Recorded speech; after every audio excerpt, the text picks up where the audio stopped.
Admiral Jake Morrison stood in the command center, watching the large screen that showed empty space. His coffee had gone cold hours ago, but he did not care. Today would change everything for humanity, and he knew it.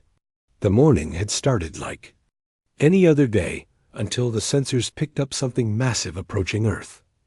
The alien ship appeared without warning. It was enormous, easily 10 times larger than anything humans had ever built. The hull gleamed with a dark metal that seemed to absorb light rather than reflect it. Strange symbols covered its surface, and energy readings showed power levels that made Earth's best reactors look like toys. Dr. Lisa Campbell rushed into the command center, holding her translation device. She had spent years studying the few alien languages humanity had encountered, but this was different. The signals coming from the ship were complex and layered with meaning that went far beyond simple words. President Alex Turner arrived by video link from Washington. His face looked tired and worried. Behind him stood General Kate Sullivan and Secretary of Defense Ryan Brooks.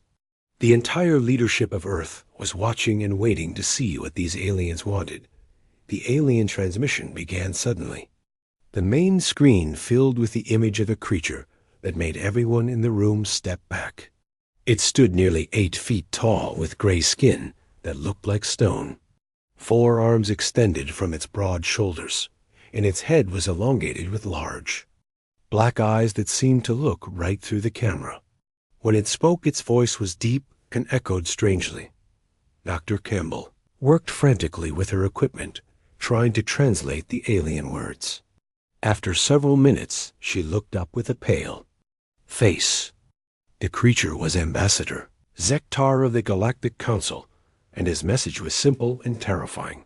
Humanity had 30 days to abandon all colonies beyond Earth's solar system. They had 30 days to submit to Council oversight and accept permanent restrictions on their technology development. They had 30 days to prove they were not a threat to galactic peace. If they refused, then the Council would destroy every human settlement in space and reduce Earth to ash. The transmission continued for another hour as Ambassador Zektar explained the Council's position. 12 ancient species had ruled the galaxy for thousands of years. They maintained order through careful control of technology and expansion. Younger species were allowed to develop, but only within strict limits. Humanity had broken those limits. By spreading too far too fast, President Turner asked through the communication link if there was room for negotiation. Ambassador Zektar's response was immediate and final. The Council had studied humanity for decades. Humans were too aggressive, too creative, and too unpredictable. They posed a unique threat to the established order. There would be no negotiation beyond complete surrender. When the transmission ended, the command center fell silent. Everyone understood what they had just heard. Earth faced complete destruction from an enemy they could not possibly fight. The Council commanded thousands of ships, while humanity barely had 300 vessels capable of interstellar travel. General Sullivan was the first to speak. She wanted to know everything about Council military capabilities. How many ships did they have, and what kind of weapons? Dr. Campbell began pulling up every piece of data they had collected about alien technology over the years. Most of it came from crashed ships and abandoned outposts, but it painted a grim picture. The Council ships used energy weapons that could cut through any known material. Their shields could absorb direct nuclear strikes without damage. Their fastest ships could cross the galaxy in weeks, while human vessels needed months to travel between nearby star systems. In every category of military technology, humanity was centuries behind. Secretary Brooks suggested they try to rally other species to their cause. Surely some aliens would oppose the Council's tyranny. Dr. Campbell shook her head sadly. The Council had spent millennia crushing any species that showed signs of rebellion. The few surviving races lived in fear and would never risk helping humanity. Admiral Morrison had been quiet during the discussion, but now he stepped forward. Something about the alien ultimatum bothered him. If the Council was so powerful, why? Give humanity 30 days to surrender. Why not simply attack immediately and be done with it? The delay suggested either overconfidence or genuine fear. President Turner asked what Morrison meant. The Admiral explained that truly superior forces never gave warnings to their enemies. They struck fast and hard to prevent any chance of resistance. The fact that the Council offered terms meant they were not completely certain of victory. Perhaps humanity had something they feared. The meeting continued for hours as Earth's leaders tried to find some way to survive. Every option seemed hopeless. Running was impossible, since the Council controlled the entire galaxy. Fighting appeared to be suicide given the massive difference in military strength. Surrender would mean the end of human freedom, and probably slow extinction. As evening approached, Admiral Morrison made a decision that surprised everyone. He requested permission to respond to the Council's ultimatum. President Turner hesitated, but finally agreed. Morrison walked to the communication station and began recording a message that would be broadcast across the galaxy. His words were simple and direct. Earth had received the Council's message and understood their position. Humanity rejected their demands completely. If the Council wanted to destroy Earth, they were welcome to try. But they should know that humans had never surrendered to anyone and would not start now. The message ended with 5 words that would echo across the stars. Message received.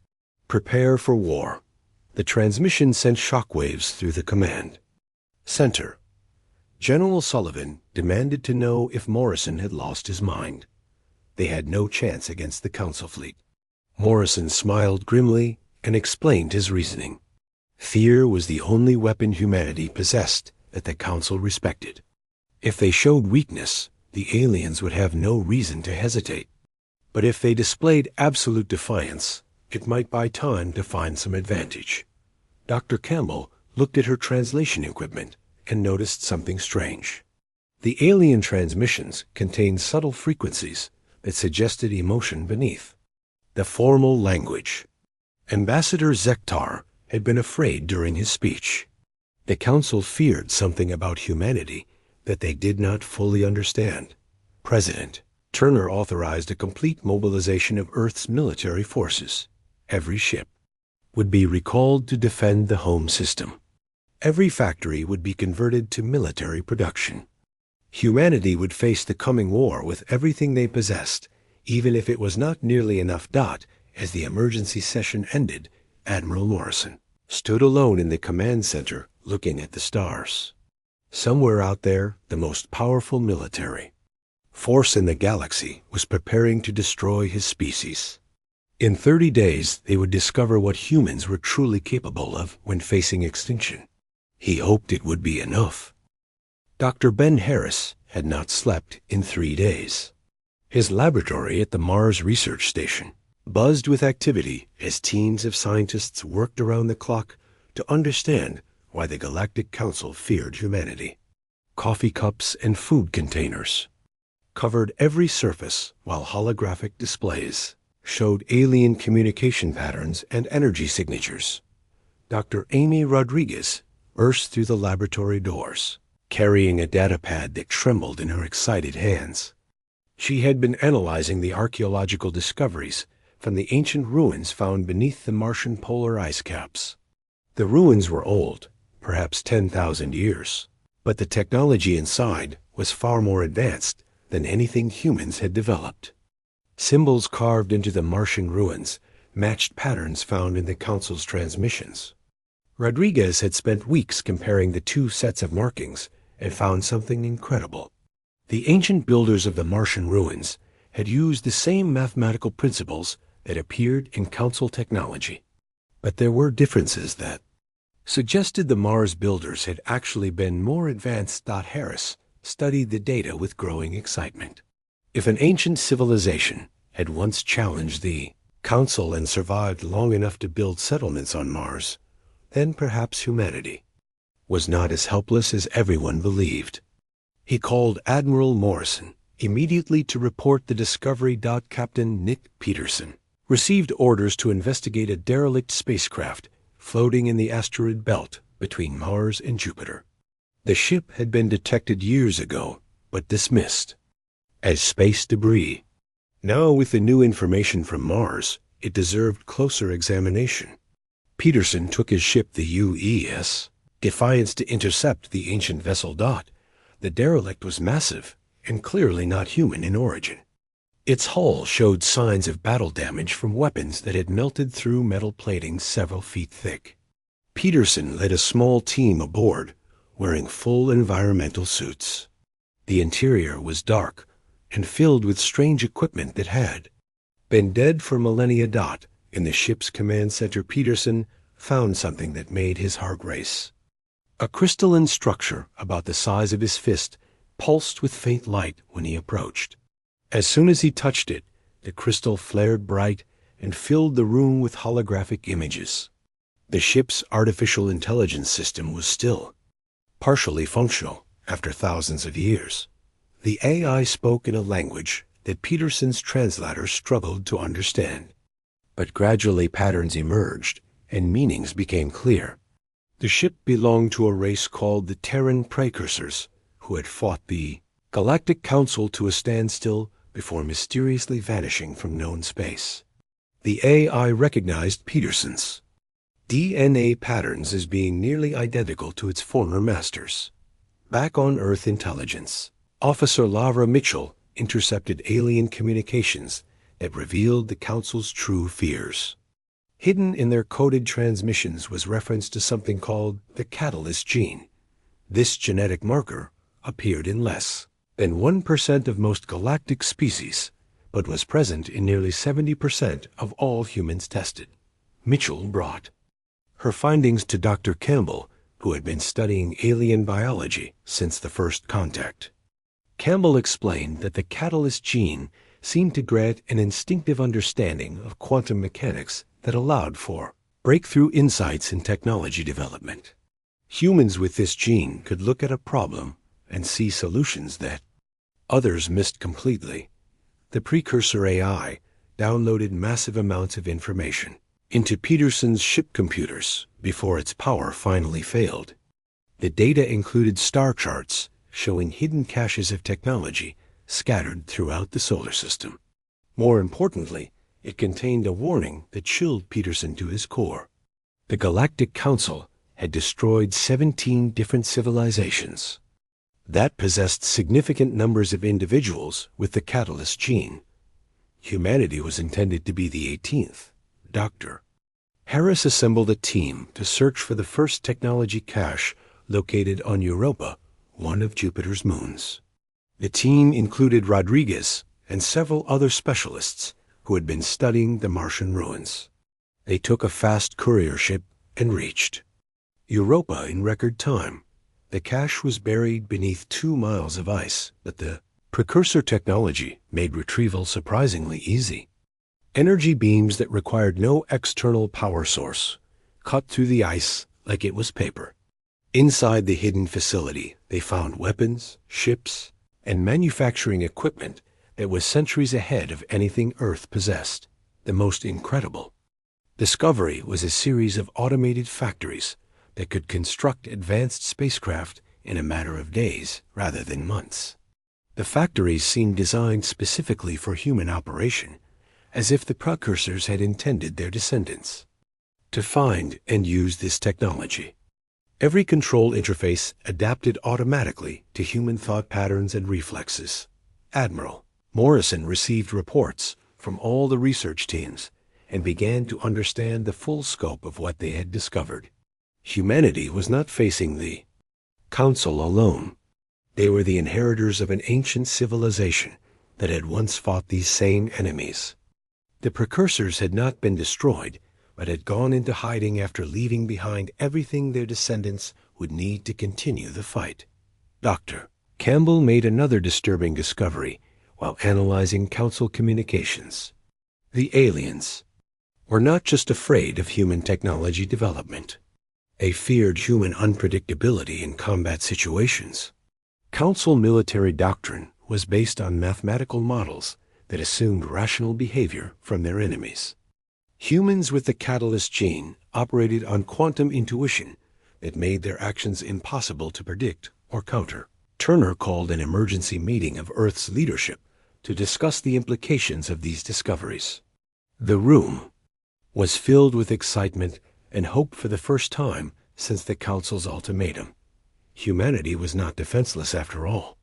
They possessed genetic advantages that the Council feared and access to technology that could level the playing field.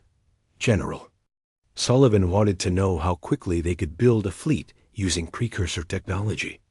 Harris estimated that within 2 weeks, they could have over 1,000 advanced warships ready for combat. The manufacturing systems were so efficient that they could produce vessels faster than they could train crews to operate them. Secretary Brooks raised concerns about revealing their capabilities too early. If the Council learned about the precursor technology, they might abandon their 30-day timeline and attack immediately. Morrison agreed that secrecy was essential until they were ready to fight. The meeting ended with orders to locate and secure every precursor cache in the solar system. Teams of scientists and engineers would work to understand and integrate the alien technology with human systems. Most importantly, they would begin training crews to operate weapons and ships that their ancestors had used to fight the galaxy's most powerful empire. As the various teams dispersed to their ray assignments, Dr. Campbell remained behind to study the final piece of information downloaded from the precursor AI. Hidden in the data files was a complete analysis of Council military capabilities and their weaknesses. The ancient civilization had learned how to fight these enemies, and now their knowledge would help humanity survive the coming war. Colonel Steve Jackson watched as the first precursor warship rolled out of the automated factory on Europa. The sleek vessel was 3 times larger than Earth's most advanced battleship, but required only half the crew to operate. Strange blue energy coursed through channels carved into its hull, and the weapon systems hummed with power that made the air itself vibrate. 2 weeks remained before the Council's deadline, and humanity had transformed from helpless victims into a force that might actually survive the coming war. Jackson supervised the integration of precursor technology with human engineering as teams of workers swarmed over newly constructed ships. The alien manufacturing systems had exceeded every expectation by producing over 800 warships. In just 14 days, Dr. Rachel Adams led the weapons development team that was learning to operate systems beyond their wildest imagination. The precursor weapons could phase through conventional shields by shifting into quantum dimensions before reforming inside enemy hulls. Energy beams that drew power directly from subspace could fire continuously without ever running out of ammunition. Most incredible of all were neural link systems that connected human minds directly to ship operations. And neural links had worried Adams at first because they seemed dangerous and unpredictable. But testing showed that humans with the catalyst gene could interface with precursor technology as naturally as breathing. Their quantum intuition allowed them to operate complex systems through instinct rather than training. What took months to learn through conventional methods happened instantly through direct mental connection. Commander Paul Evans discovered something remarkable while testing the new ship designs. The catalyst gene did not just allow humans to understand alien technology. It enabled them to process quantum probabilities in real time during combat situations. While enemy computers calculated optimal attack patterns based on known variables, human pilots could sense probability fluctuations and react to threats that had not yet materialized. Senator Grace Miller worked around the clock to prepare Earth's population for the truth about their origins and the coming war. The revelation that humans descended from an ancient star-traveling civilization had initially caused panic and confusion. But as news of the precursor technology spread, fear turned into determination and pride. Recruitment centers were overwhelmed with volunteers, eager to crew the new ships. The discovery of additional precursor caches throughout the solar system provided humanity with resources beyond their dreams. Hidden facilities on Titan contained manufacturing equipment for personal weapons and armor. Bases buried in the asteroid belt held advanced sensors and communication systems. Even tiny outposts on distant moons contributed vital components to the growing war effort. Dr. Harris made the most important discovery when his team found the main precursor command center hidden beneath the surface of Pluto. The facility was enormous and had been waiting for thousands of years for human DNA patterns to activate its systems. Inside, they found complete technical specifications for every piece of technology the precursors had developed during their war with the Council. The Pluto facility also contained something that changed everything. The precursors had developed a quantum cascade device that could disrupt the exotic matter powering Council weapons and shields. The device created a field that made alien technology simply stop working, while leaving human equipment completely unaffected. It was the ultimate equalizer that could turn the Council's numerical advantage into a liability. Admiral Morrison studied the tactical information downloaded from precursor databases and began to understand why the ancient civilization had been so successful against impossible odds. Council military doctrine relied on predictable mathematical models that assumed rational decision-making from all participants. Human quantum intuition broke those models by introducing truly random variables that no computer could calculate. Production lines on Europa worked day and night as automated systems, assembled components that human engineers barely understood. Each new ship that emerged was more advanced than the last as the manufacturing systems learned from human neural patterns and adapted their designs accordingly.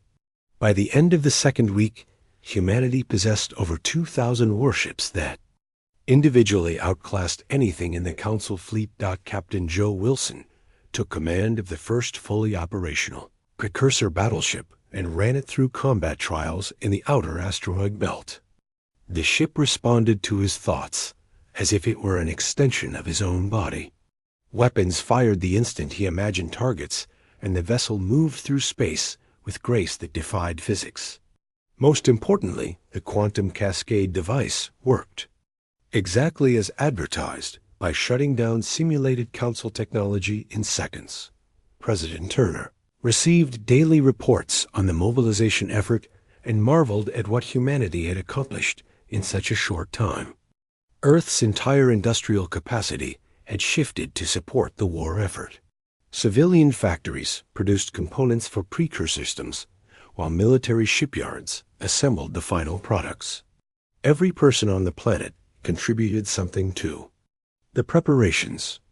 General Sullivan coordinated the deployment of defensive systems around Earth and throughout the solar system. Precursor shield generators created barriers that could absorb direct hits from planet-killing weapons. Automated defense platforms armed with quantum cascade devices formed protective networks around every human settlement. If the Council wanted to destroy Earth, they would have to fight through layers of defenses that even their advanced technology could not easily penetrate. Intelligence. Officer Mitchell continued monitoring Council communications and detected growing alarm among the alien leadership. They had expected humanity to spend the deadline period in desperate negotiations or panic. Instead, human activity suggested massive military preparations using technology signatures that the Council recognized but thought had been destroyed millennia ago. Dr. Campbell worked with alien language experts to decode the subtle emotional undertones in Council transmissions. Fear was evident in every message as the aliens realized they faced not primitive humans, but the descendants of their ancient enemies. References to the Terran precursors appeared frequently in their communications, along with urgent requests. for additional military reinforcements. As the final leak began, Admiral Morrison received a communication from Ambassador Zeke Tar demanding immediate surrender. The Council had detected unusual energy readings from the solar system and suspected that humanity was developing weapons of mass destruction. They shortened their deadline to 5 days and threatened to begin orbital bombardment of Earth if humans did not comply immediately. Morrison smiled as he recorded his response. The message was brief and sent on frequencies that would reach every corner of the galaxy. Humanity had received the Council's updated terms and rejected them completely. Earth was ready for war and eager to show the galaxy what happened when ancient enemies underestimated human determination. The countdown to battle had begun. The Council fleet emerged from hyperspace at the edge of the solar system like a dark cloud that blocked out the stars. 8,000 warships arranged themselves in perfect formation as their sensors swept the inner planets, looking for signs of human military presence. Supreme Admiral Kethvar stood on the bridge of his flagship, confident that this would be the shortest war in galactic history. Commander Lisa Barnes waited in her precursor fighter among the asteroid belt, watching the alien ships through quantum sensors that could see across impossible distances. Her squadron of 50 pilots had volunteered for the most dangerous mission of the war. They would strike first against the Council scouts to test the effectiveness of human technology and tactics against a real enemy. The Council Advance Guard consisted of 200 heavy cruisers that moved toward Mars in a standard exploration pattern. Their shields glowed with energy that could deflect nuclear weapons, and their sensor arrays scanned space looking for human ships. Admiral Kethvar had ordered a careful approach because intelligence reports suggested the humans might have developed new weapons during the preparation period. Barnes activated her neural link and felt her consciousness merge with the fighter's quantum systems. The ship became an extension of her thoughts and reflexes as precursor technology responded to her catalyst gene-enhanced intuition. Around her, the other pilots experienced the same transformation as human minds connected directly with alien engineering that had been designed specifically for their genetic patterns. The first engagement began when Council sensors detected unusual energy signatures coming from the asteroid field. 3 cruisers broke formation to investigate what they assumed were hidden human bases. Instead, they found 50 fighters that appeared from quantum stealth fields and attacked with weapons that phased through their shields like they did not exist. Barnes fired her primary weapon at the lead cruiser and watched as the energy beam shifted into quantum dimensions before reforming inside the alien hull. The ship's armor provided no protection against attacks that bypassed physical barriers entirely. Explosions erupted throughout the vessel as critical systems were destroyed by weapons that struck from impossible angles. The Council cruisers tried to return fire, but their targeting computers could not lock on to ships that moved according to quantum probability rather than predictable flight patterns. Human pilots made decisions based on intuition that calculated thousands of variables simultaneously. Every evasive maneuver seemed random, but was actually the optimal response to threats that had not yet fully materialized. Within 10 minutes, all 3 Council scouts had been destroyed without inflicting any damage on the human fighters. The wreckage drifted through space as testament to the effectiveness of precursor technology in human hands. Barnes transmitted the engagement results to Admiral Morrison and prepared for the next phase of the battle plan. Supreme Admiral Kethvar stared at his tactical display in disbelief as 3 of his most advanced warships simply vanished from the screen.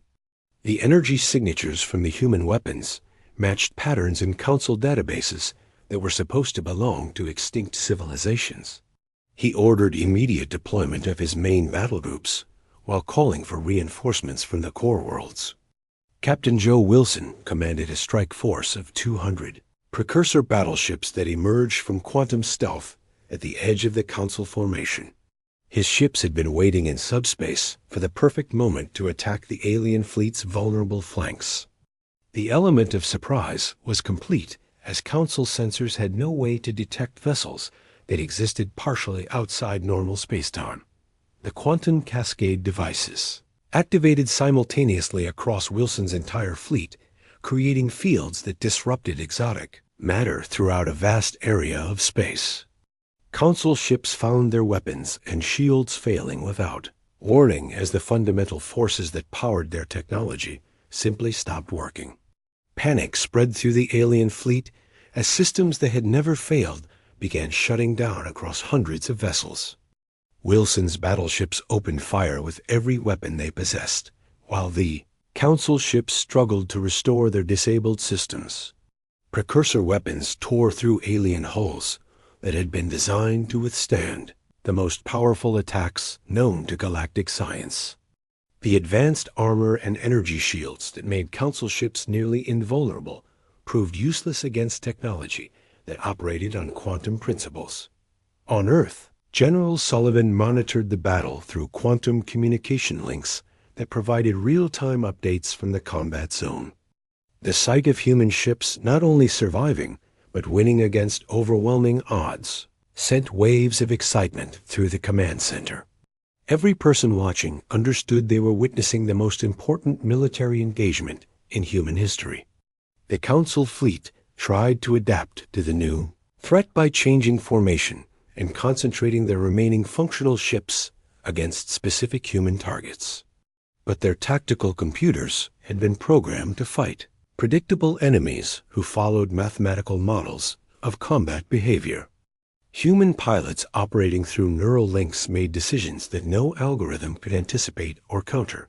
Commander Paul Evans led a group of fast attack ships that struck at the Council fleet's command vessels. His mission was to capture or destroy the alien leadership before they could coordinate an effective response to the human assault. The quantum cascade fields had disabled most Council communication systems, leaving their ships isolated and unable to work together effectively. Supreme Admiral Kethvor realized that his fleet faced not primitive humans, but the descendants of the Terran precursors wielding technology that the Council had feared for millennia. He ordered an immediate retreat to regroup with reinforcements, but found that many of his ships could not enter hyperspace due to quantum field interference from human weapons. The battle raged for 6 hours as Council ships tried desperately to escape while human forces pressed their advantage. By the end of the engagement, over half the alien fleet had been destroyed or captured, while human casualties remained minimal. The survivors that managed to reach hyperspace carried news that would shake the foundations of galactic civilization. Admiral Morrison received reports from all combat zones and allowed himself a moment of satisfaction. Humanity had won its first major victory against the Galactic Council, but he knew this was only the beginning. Intelligence reports indicated that the main Council fleet, consisting of over 50,000 ships, was already mobilizing for a full-scale invasion of human space. The victory celebrations on Earth were subdued by the knowledge that a much larger enemy force was coming. But something fundamental had changed during the battle. Humanity had proven that the Council could be defeated, and that knowledge would spread to every oppressed species in the galaxy. The real war was just beginning. 6 months had passed since humanity's first victory, and the galaxy was no longer the same place it had been before the war began. News of the Council's defeat had spread to every corner of known space-inspiring resistance movements that had been hiding in fear for centuries. The impossible had happened, and now every oppressed species dared to hope for freedom.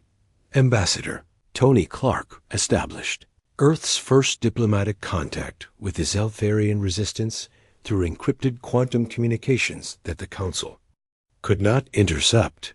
The Zeltharians were fierce warriors who had been planning their own rebellion for decades, but lacked the technology to challenge Council supremacy. Their leader Gixtal possessed detailed intelligence about Council military installations and troop movements throughout the galaxy. Dr. Campbell worked alongside alien scientists from a dozen different species to develop new technologies that combined human quantum intuition with engineering principles from across the galaxy. The Hydrons contributed their expertise in energy manipulation, while the crystallines shared their knowledge of quantum mechanics. Even some progressive factions within traditionally Council-loyal species began secretly supporting the rebellion. The result was a new generation of hybrid warships that could phase between dimensions, making them nearly impossible to track or target.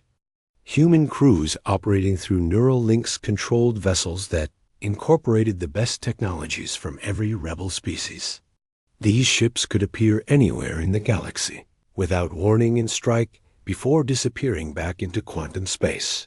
Meanwhile, the main Council fleet had finally assembled at the edge of human territory, but they found a very different situation than expected. Humanity had not remained passive after their initial victory. Human bases now existed throughout the Outer Rim territories, and their fleet had grown to over 10,000. Ships built using hybrid technologies that surpassed anything the Council possessed. Fleet Admiral Morrison stood on the bridge of his flagship watching as Council ships emerged from hyperspace in formations that stretched across entire star systems. 50,000 alien warships arranged themselves for what their commanders believed would be the final battle of the war. But Morrison knew something the Council did not understand. This was no longer just a conflict between humanity and the galactic establishment. The rebellion had spread to dozens of species and hundreds of worlds. Zelfarian battle fleets attacked Council supply lines, while Hydron submarines struck from the depths of gas-giant atmospheres. Crystalline warriors phased through solid matter to sabotage enemy installations from within. The war that had begun as humanity's desperate fight for survival had become a galactic civil war. Supreme Admiral Kethfer transmitted his final ultimatum to the human fleet, demanding immediate and unconditional surrender. The Council had assembled the largest military force in galactic history and was prepared to destroy every rebel ship and sterilize every world that supported the human cause. This was humanity's last chance to avoid complete annihilation. Morrison activated his communication systems and broadcast his response on frequencies that would reach every inhabited system in the galaxy. His words were calm and confident as he addressed not just the Council fleet, but every species listening across the stars. The Council had wanted to destroy humanity because they feared humans would unite the galaxy against their rule. They had been absolutely correct in their assessment. The epic battle that followed would be remembered for thousands of years as the moment when galactic civilization changed forever. Council ships attacked in perfect formations using mathematical precision and overwhelming firepower. But they faced an enemy that operated according to quantum principles that made their actions unpredictable and their victories inevitable. Human pilots connected to their ships through neural links made decisions based on probability calculations that processed millions of variables simultaneously. Every maneuver seemed random, but was actually the optimal response to threats that existed across multiple dimensions. Council targeting computers could not lock onto ships that moved according to rules that defied conventional physics. The quantum cascade devices deployed throughout the human fleet created fields that disrupted exotic matter across vast areas of space. Entire Council battle groups found their weapons and shields failing as the fundamental forces powering their technology simply stopped working. Ships that had never known defeat drifted helplessly as their crews struggled to understand what was happening. Commander Lisa Barnes led fighter squadrons that struck at Council command ships while they were disabled by cascade fields. Her pilots had trained for months to operate in the chaotic conditions of galactic warfare, where death could come from any direction at any moment. But their quantum-enhanced reflexes and intuitive understanding of probability made them nearly impossible to kill. The battle raged across multiple star systems as rebel fleets coordinated their attacks through quantum communication networks that the Council could not jam or intercept. Zelfarian warriors boarded disabled Council ships, while Hydran forces struck from unexpected angles. The crystallines used their ability to phase through matter to attack enemy vessels from within their own hulls. As the fighting continued, it became clear that the Council's numerical advantage meant nothing against enemies who could predict their every move and counter their every strategy. Ships that had ruled the galaxy for millennia were being destroyed by opponents they had dismissed as primitive rebels. The ancient order that had maintained peace through fear and oppression was collapsing.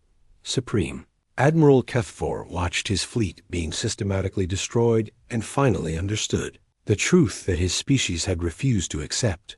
The galaxy belonged to those who possessed the catalyst gene and the quantum intuition it provided. The Council's time had ended, and a new age was beginning whether they accepted it or not. The battle ended when the surviving Council ships attempted to retreat, but found their escape routes blocked by rebel forces that had appeared from quantum space.